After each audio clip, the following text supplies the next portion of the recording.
in the name of SNI, Sarah Knafo. Pour le groupe SN, Sarah Knafo. Journée. Aujourd'hui, vous êtes là par la volonté d'un homme, et d'un seul, Emmanuel Macron. Vous n'étiez pourtant pas son premier choix. Son premier choix était Thierry Breton. Mais Ursula von der Leyen l'a sèchement refusé. Nous combattions Thierry Breton, mais il avait une qualité. Il tenait tête à Ursula von der Leyen. Le président aurait dû faire respecter son choix. C'est le principe même de la souveraineté. Mais Emmanuel Macron a obtempéré. Il vous a nommé, vous. Peut-être parce que Madame Ursula von der Leyen vous tolère.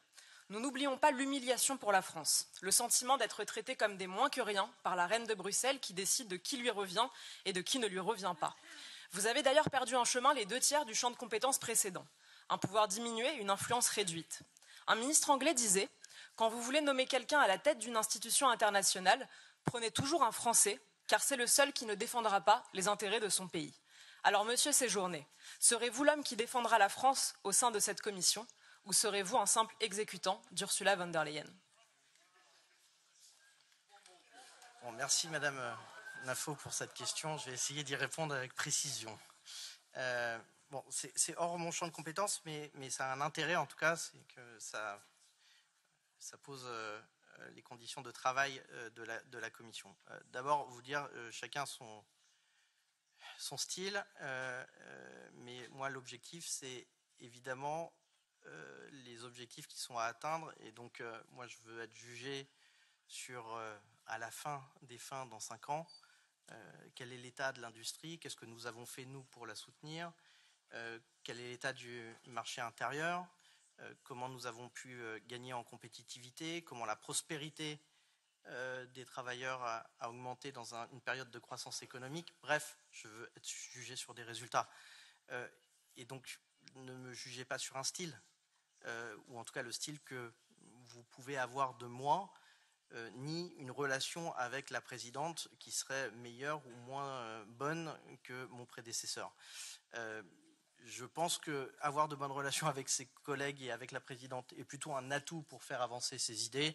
Et donc j'avancerai en tout cas avec les idées et l'intérêt général européen à cœur pendant tout mon mandat à la Commission, si vous me faites confiance.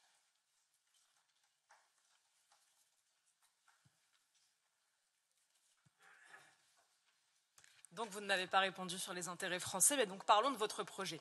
Au moment où les États-Unis et la Chine nous déclarent la guerre économique, vous poursuivez la guerre à nos industriels. Nos concurrents augmentent les droits de douane pour protéger leurs industries. Nous taxons les nôtres plus que partout ailleurs dans le monde. Ils profitent d'une énergie quasi illimitée, quand par votre faute, nous avons l'énergie la plus chère du monde. Ils dérégulent massivement, nous assommons nos industriels de normes.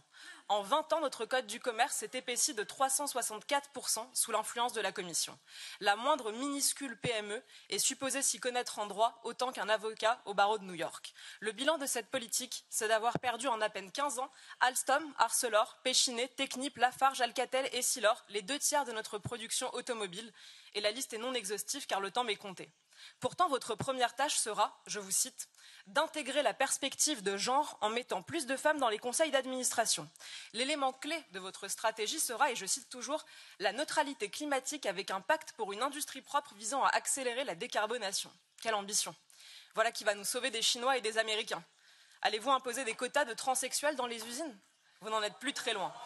Avec un tel projet, vous avez plus de chances de transformer l'Europe en un terrain vague administratif qu'en puissance économique. Nous cherchons un chef de guerre pour notre stratégie industrielle, pas un chef de bureau.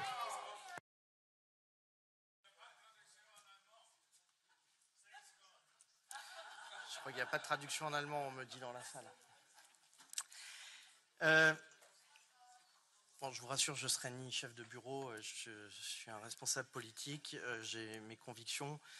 Peut-être 2 éléments de réponse très rapidement, mais un, je ne peux pas me réjouir de tensions commerciales avec les États-Unis et l'Europe.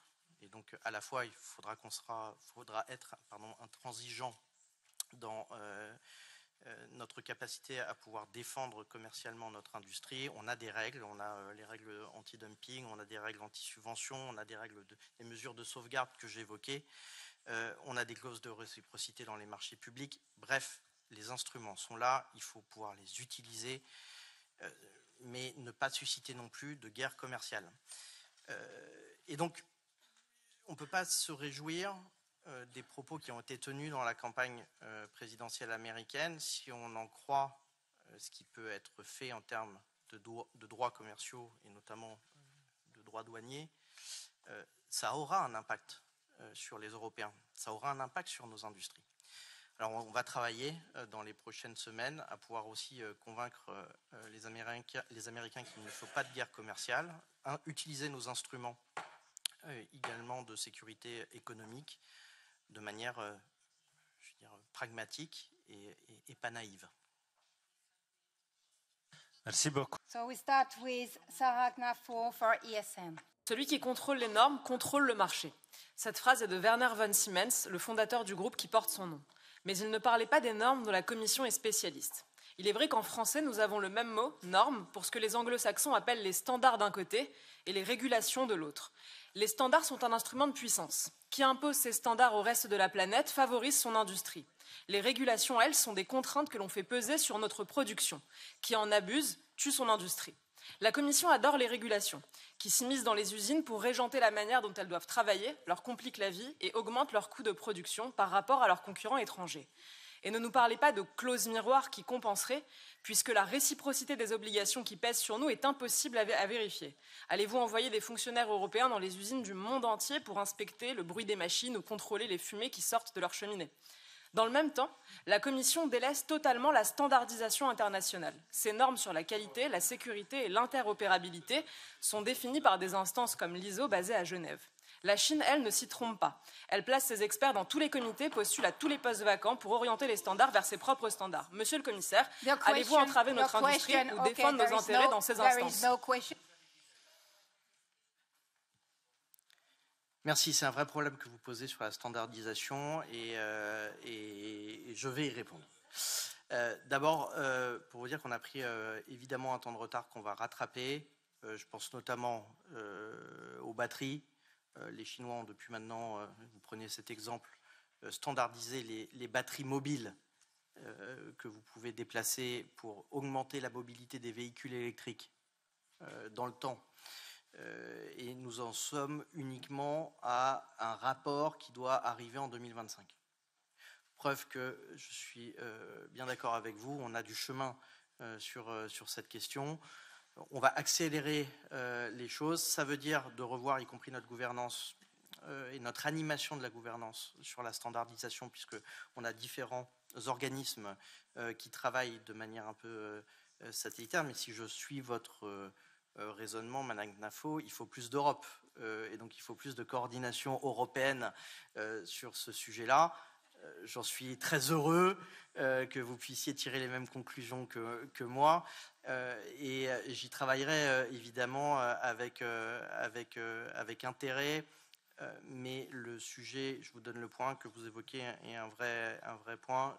J'ai utilisé uniquement les batteries comme exemple. Je pourrais utiliser énormément de sujets qui ont une application dans le quotidien et dans le quotidien des entreprises elles-mêmes.